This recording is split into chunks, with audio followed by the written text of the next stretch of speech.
Hello நண்பர்களே, அனைவருக்கும் இரவு வணக்கம். எல்லோரும் எப்படி இருக்கீங்க? நான் நல்லா இருக்கேன். ஓகே, நம்முடைய வாழ்க்கை மாறுவதற்கு யார் காரணம்? மாறுவதற்கோ இல்லை மாறியதற்கோ யார் காரணம் அப்படின்னு கேட்டிங்கன்னா, சில பேர் பெற்றோர்களை சொல்லுவோம். ஏன்னா அவங்க தானே நம்மளை படிக்க வச்சு ஆளாக்குனாங்க, நீ தான் என் வாழ்க்கையை கெடுத்துட்ட அப்படின்ட்டு சில மாணவர்கள், சில இளைஞர்கள் பெற்றோர்களை குறை கூறுவது உண்டு. அவங்களுக்கு சரியான வேலை கிடைக்கலன்னா, இல்லையா?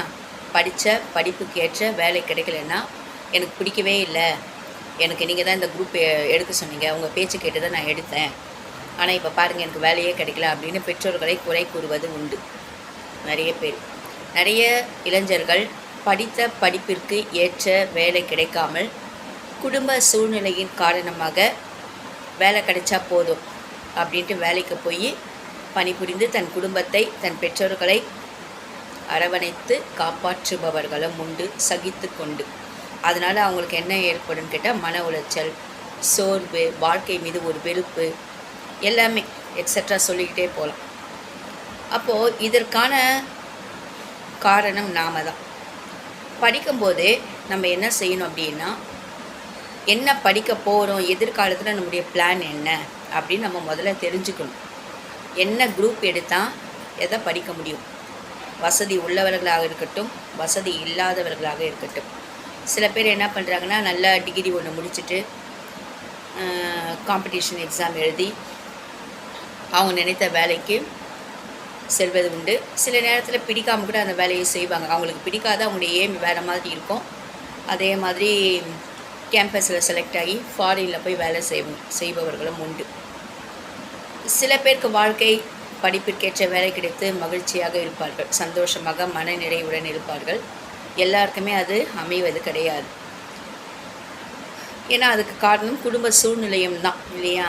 ஒரு ஏழ்மையான குடும்பத்தில் பிறந்துட்டு நல்லா படிப்பாங்க, ஆனால் டாக்டர் படிக்கணும்னு ஆசைப்படுவாங்க, சூழ்நிலை கை கொடுக்காது. இப்போ நிறைய அட்வான்டேஜ் நிறையா வந்திருக்கு. ஆனால் படிக்கும்போதே நம்ம என்ன பண்ணோம், ஒரு லட்சியத்தோடு படிக்கணும். இப்போ டாக்டர் ஆகணும்னு முடிவு பண்ணிட்டீங்கன்னா, எப்போ அந்த முடிவை நம்ம எடுக்கணும்னா, 10th ரிசல்ட் மார்க் வந்த உடனே நீ குரூப் எடுக்கிற பார்த்தீங்களா, ஸ்டூடெண்ட்டுக்கு நான் சொல்கிறேன், குரூப் எடுக்கிறீங்களா அதை பார்த்து எடுங்க. நீங்கள் மெடிக்கல் லைனில் போக போகிறீங்களா, அப்போ என்ன குரூப் எடுக்கணும்னு உங்களுக்கு தெரியும். ஆனால் அதுக்கேற்ற மார்க் 10th நீங்கள் எடுத்தே ஆகணும், ரைட்டா? அதே மாதிரி என்ஜினியரிங் படிக்க போகிறீங்களா, ஐடி எடுக்க போகிறீங்களா, இல்லையா? சிஏ படிக்க போகிறீங்களா, லாயர் படிக்க போகிறீங்களா, இல்லை டீச்சிங் லைனில் போக போகிறீங்களா, நர்சிங் படிக்க போகிறீங்களா? அப்போ உங்களுக்குன்னு ஒரு எய்ம் இருக்கும். ஐஏஎஸ் படிக்க போகிறீங்களா, ஐபிஎஸ் படிக்க போகிறீங்களா, இன்கம் டேக்ஸ் ஆஃபீஸர் ஆக போகிறீங்களா, அப்படின்ட்டு லாயர் ஆக போகிறீங்களா அப்படின்ட்டு உங்கள் மனசுக்குள்ளேயே, அதாவது யாராவது நமக்கு ஒரு ரோல் மாடலாக இருப்பாங்க, இல்லையா? அதை பார்த்து சில பேருக்கு நம்ம கூட ஸ்கூலில் நம்ம ஸ்டூடெண்ட்டுக்கு நம்ம கேட்கும்போது கூட சொல்லுவாங்க, நான் டீச்சர் ஆக போகிறேன். ஏன்னா அவங்களுக்கு ஒரு டீச்சரை பிடிச்சிருக்கும், ஆனால் டீச்சர் ஆக போகிறேன்னு சொல்லுவாங்க. இல்லை சில பேர் என்ன சொல்லுவாங்க, நான் டாக்டர் ஆக போகிறேன்னு குழந்தைங்க சொல்லுவாங்க. அது அவங்களுக்கு தெரியாத பருவமாக கூட இருக்கலாம், 4th 5th 6th வரையும். ஆனால் 10th மார்க்கு தான் முடிவு பண்ணுது. அதனால தான் சொல்லுவாங்க 10th mark is very important சொல்லுவாங்க. 10th மார்க் வச்சு தான் நம்ம குரூப் எடுக்க முடியும். அதனால் படிக்கும்போதே 10th நல்லா மார்க் எடுக்கணும். உங்கள் எய்ம் என்ன, உங்கள் ஆம்பிஷன் என்ன நீங்கள் எதிர்காலத்தில் ஆக போகிறீங்கன்றதை முதலே நீங்கள் ஃபிக்ஸ் பண்ணிவிட்டு அதற்கான முயற்சியில் நீங்கள் ஈடுபடணும், சரிங்களா? 10th ஒரு அளவுக்காக மார்க் எடுக்கணும், அதற்கான குரூப்பை தேர்ந்தெடுக்கணும், ஒரு நல்ல காலேஜுக்கு போகணும். இப்போ கவர்மெண்ட் காலேஜு நல்ல கோச்சிங் கொடுக்குறாங்க, எந்தவித சந்தேகமும் கிடையாது. வீட்டில் வசதி இருக்கவங்க ப்ரைவேட் காலேஜில் படிக்கிறாங்க, வசதி இல்லாதவங்க கவர்மெண்ட் காலேஜில் படித்து, கவர்மெண்ட் காலேஜ்லேயே படித்து நிறைய பேர் அச்சீவ் பண்ணுறாங்க.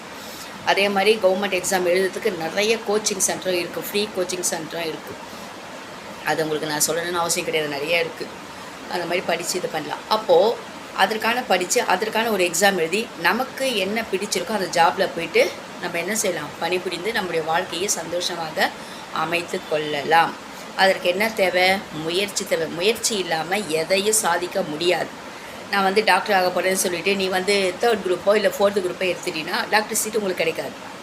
நான் சிஏ ஆக போகிறேன் அப்படின்னு சொல்லிட்டு பேசிக் அக்கௌண்டன்சி தெரியலன்னா சிஏ ஆக முடியாது, இல்லையா?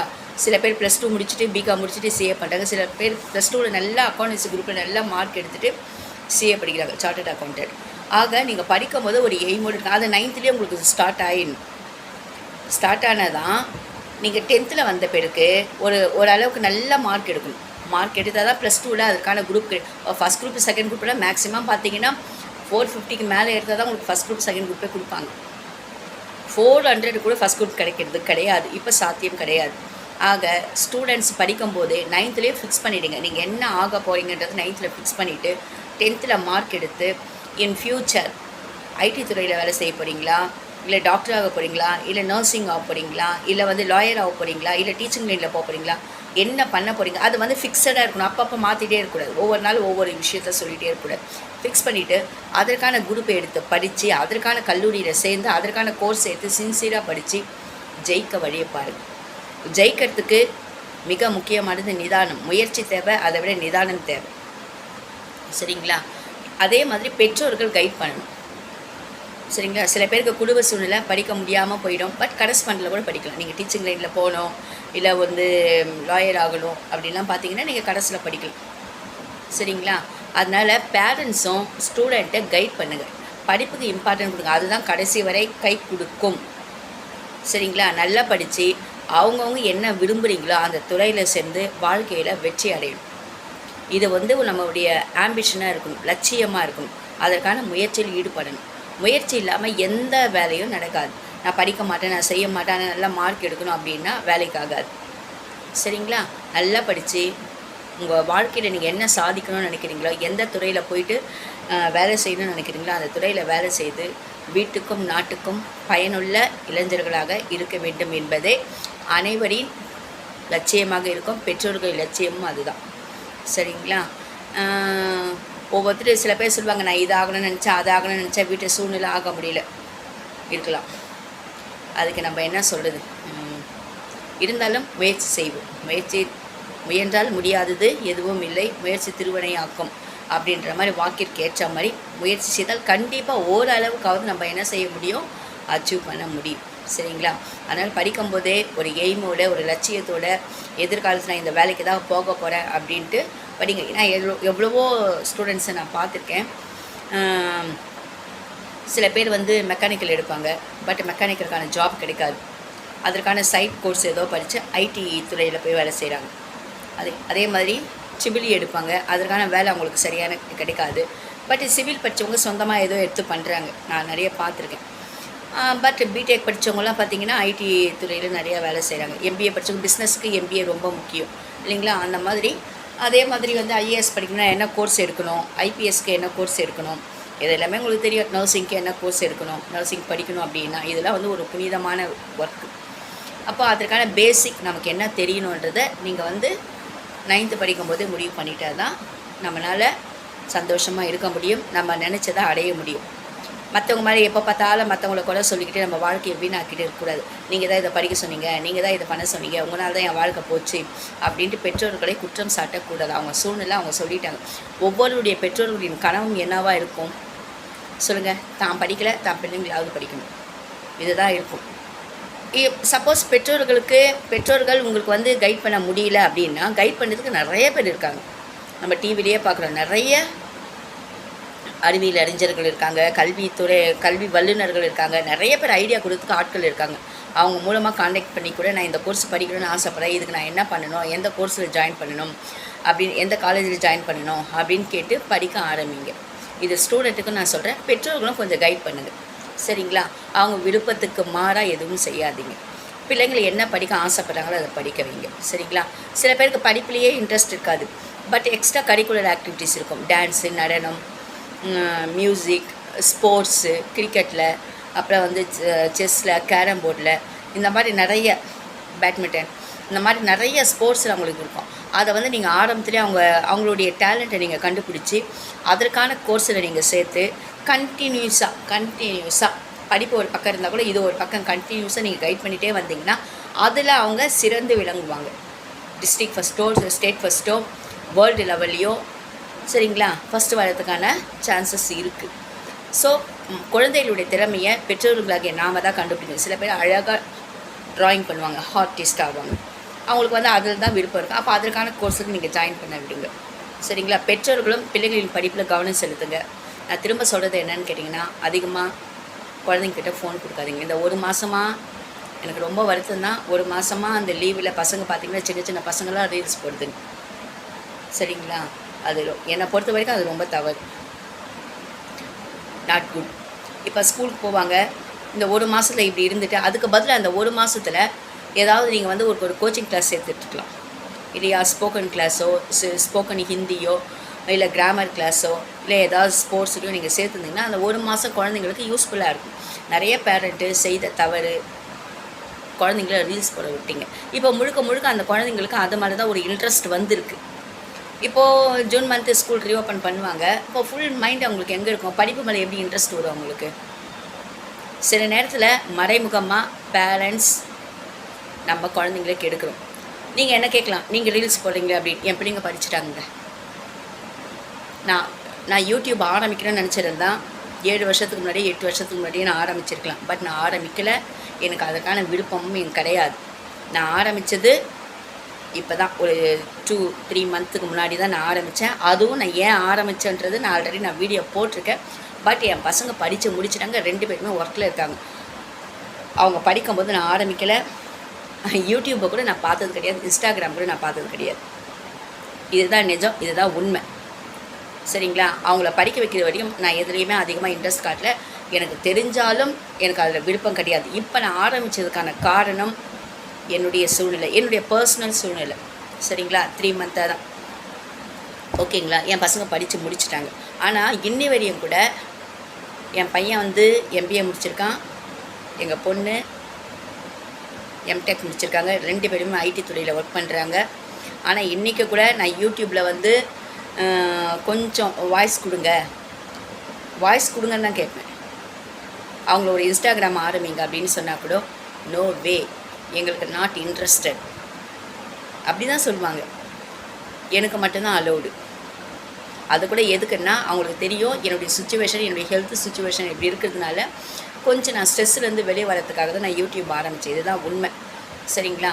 ஆனால் நிறைய பேர் இப்போது குழந்தைங்கள வந்து டேலண்ட் இருக்கட்டுங்க, குழந்தைங்க டேலண்ட் இருக்கட்டும், ஆனால் அதுலேயே நீங்கள் செல்ஃபோனை கொடுத்து ரீல்ஸ் போட விட்டது என்னை பொறுத்த வரைக்கும் ரொம்ப தப்பு தான். இதை நீங்கள் எப்படி எடுத்துக்கிறீங்க, என்ன பண்ணுறீங்கன்னு எனக்கு தெரியாது. யார் யாரெல்லாம் என்னை திட்ட போகிறீங்கன்னு எனக்கு தெரியாது. பட் பசங்களுடைய படிப்பு ஸ்பாயில். படிப்பு தாங்க முக்கியம், படிப்பு தாங்க ஃபஸ்ட்டு. எல்லாத்துக்குமே படிப்பு தாங்க கை கொடுக்கும். யூடியூப்லாம் வந்து இன்றைக்கி இருக்குங்க, நாளைக்கு க்ளோஸ் பண்ணிட்டு போயிட்டே இருப்பாங்க. எதுவுமே நிரந்தரம் கிடையாது. ஏற்கனவே டிக்டாக் வந்தது நினைக்கிறேன், அதையே க்ளோஸ் பண்ணிட்டாங்க. இந்தியாவில் கிடையாது. அந்த மாதிரி வந்து யூடியூப் வந்து நிரந்தரமானது கிடையாது. சரிங்களா?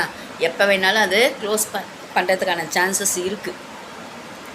சரிங்களா? க்ளோஸ் பண்ணலைன்னா சந்தோஷம், இன்னும் மோசமாக போயினே இருக்கும். அது வேறு விஷயம்.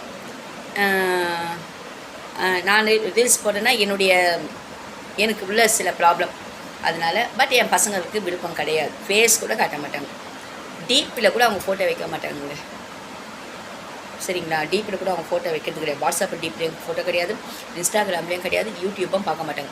ஏதாவது நியூஸு படிப்பு சம்மந்தப்பட்டது இதுதான் பார்ப்பாங்களே தவிர யூடியூப்பில் அதிகமாக என் வீடியோவே என் பசங்க பார்க்க மாட்டாங்க. இதுதான் உண்மை. ஆனால் இப்போ இருக்கிற குட்டி குட்டி பசங்க எல்லாமே ரீல்ஸ் போட்டுக்கிறாங்க. ஸ்கூலில் எப்படிங்க போய் படிப்பாங்க? அவங்களுக்கு முழுக்க முழுக்க எங்கெங்க என்ன இருக்கும்?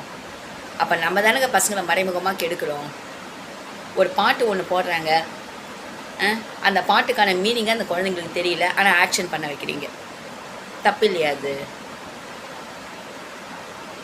சரி, அது உங்கள் விருப்பம். நான் சொல்ல வேண்டியது என்னுடைய மனசில் பட்டது நான் சொல்லிட்டேன். சரிங்களா? நல்ல வேலை என் பசங்க படித்து முடிச்சுட்டாங்க. ஒருவேளை அவங்க அந்த ஸ்டேஜில் குட்டி குட்டி பசங்களாக இருந்தால் அவங்களுக்கு அந்த ஆசை வருமா என்னன்னு தெரியாது. பட் எனக்கு என் பசங்க அந்த பேர்டனை எனக்கு கொடுக்கல.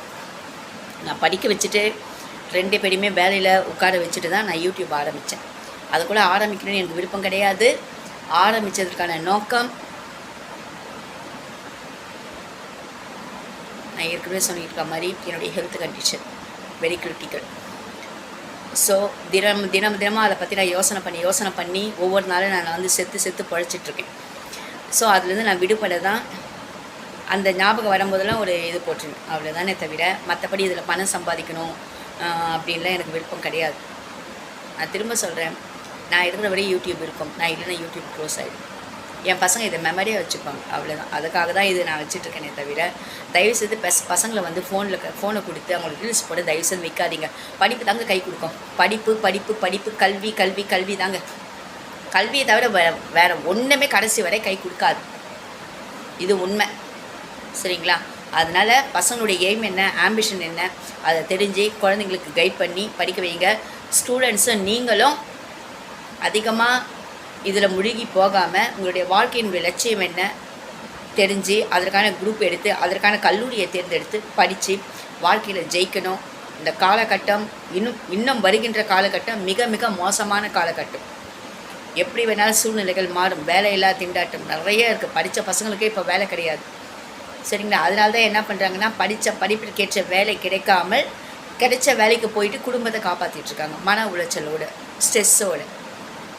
அதனால் நீங்களும் என்ன பண்ணுங்கள், படிப்பில் அதிகமாக கவனம் செலுத்தி வாழ்க்கையினுடைய லட்சியத்தை அடைய பாருங்கள். யூடியூபோ இன்ஸ்டாகிராமோ மற்ற எந்த விஷயமோ கை கொடுக்காது. அதில் நிரந்தரமான வருமானமும் கிடையாது. இது உண்மை. சரிங்களா?